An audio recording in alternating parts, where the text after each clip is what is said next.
Last week we had such a fantastic number of comments when we were talking about doing the Facebook Live about overcoming the feeling of dread that it made me realise that quite a lot of people in the group and on the Facebook page are suffering from either chronic health problems, or let's call them chronic psychological problems potentially, like long-term depression, fibromyalgia, some other kinds of problems, or the effects of the past, such as trauma, post-traumatic stress disorder, or some other effect of the past. Now, it's just a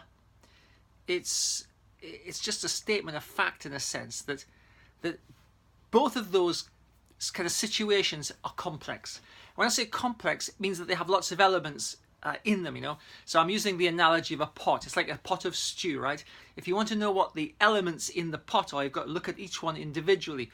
Well, complex problems, complex psychological problems like chronic health problems, let's say, or chronic psychological problems, and trauma, PTSD, are always like mixed in with things like depression, anxiety, panic, fatigue, all sorts of other things, perfectionism, etc.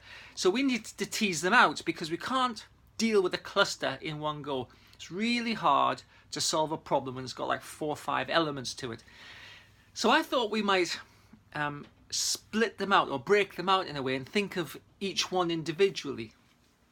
And there was such a lot of brilliant comments and responses and people sharing about their experience that I thought the 2 most pressing ones would be either chronic health problems or trauma in the past and PTSD. So please vote on which one of those you want to deal with first, and then the one that comes second, we'll deal with that the week after.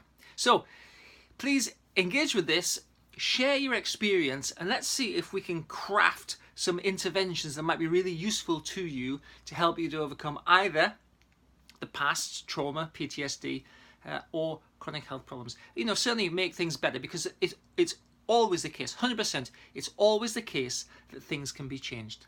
Okay, so please vote on the little poll that we've got, and let's see what we're going to tackle this week.